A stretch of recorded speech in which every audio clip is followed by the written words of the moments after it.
By the end of 1998, inflation in Russia had soared to a staggering 84%. Prices skyrocketed and the cost of living surged, placing an unbearable strain on ordinary Russians.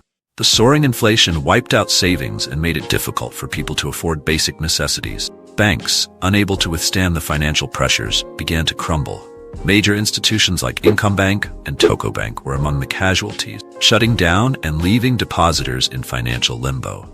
The banking sector was hit particularly hard. Even international financial giants were not immune to the chaos. For instance, Bankers Trust, which had heavily invested in Russian government bonds, suffered major losses during the summer of 1998. The crisis nearly drove the bank to collapse, but it was ultimately acquired by Deutsche Bank for $10 billion in November of the same year.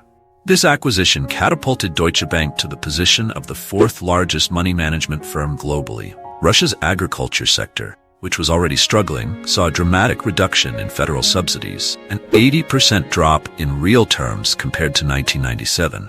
This cutback severely hampered the sector's ability to function, contributing to widespread economic hardship, especially in rural areas. The financial collapse quickly spiraled into a political crisis. President Boris Yeltsin, whose popularity was already waning, found himself under increasing pressure. Crisis emboldened opposition forces in parliament, leading to a showdown over the country's leadership. On August 23, 1998, Yeltsin dismissed Prime Minister Sergei Kiriyenko and attempted to reinstall Viktor Chernomyrdin, a move that sparked fierce resistance in the legislature. After the Duma rejected Chernomyrdin's candidacy twice, Yeltsin was forced to nominate Foreign Minister Yevgeny Primakov. Primakov, seen as a stabilizing figure, was approved by the Duma on September 11, 1998, restoring some measure of political stability. His government prioritized the payment of wages and pensions, addressing one of the most pressing concerns for ordinary Russians. On October 7, 1998, the Communist Party and the Federation of Independent Trade Unions of Russia staged a nationwide strike, demanding Yeltsin's resignation. Just 2 days later, on October 9th, Russia, grappling with a poor harvest and economic chaos, appealed for international humanitarian aid, including food, to stave off a full-blown humanitarian disaster. Yet despite the severity of the crisis, Russia's economy began to recover with surprising speed. Several factors contributed to this unexpected turnaround. The most significant was the rapid increase in world oil prices during 1999 to 2000, which allowed Russia to run a substantial trade surplus. Additionally, the devaluation of the ruble made imported goods prohibitively expensive, giving a much-needed boost to domestic industries like food processing. Moreover, Russia's economy, heavily reliant on barter and other non-monetary forms of exchange, was less vulnerable to the collapse of the banking system than it might have been otherwise.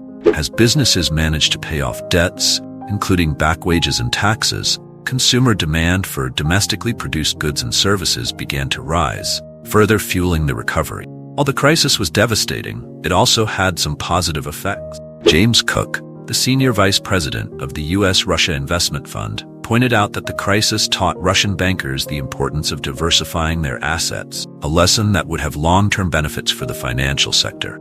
Economist Anders Osland argued that the 1998 financial crisis provided a crucial push towards a real market economy in Russia and other post-Soviet states, which until then had only been slowly and partially liberalized. In Romania, for instance, the crisis spurred the first major privatizations, including the sale of a state-owned bank in late 1998. So, what can we learn from the Russian financial crisis of 1998? One of the key lessons is the importance of sound economic management. Russia's crisis was largely self-inflicted, caused by a combination of financial imprudence, poor policy choices, and a failure to address underlying structural problems in the economy. Another lesson is the danger of relying too heavily on short-term borrowing to finance long-term spending. The Russian government's reliance on high-interest GKOs was a ticking time bomb, and when investors lost confidence, the entire system collapsed. Finally, the crisis underscores the importance of maintaining investor confidence. Once confidence is lost, it can be incredibly difficult to restore, and the consequences can be devastating, as Russia learned the hard way.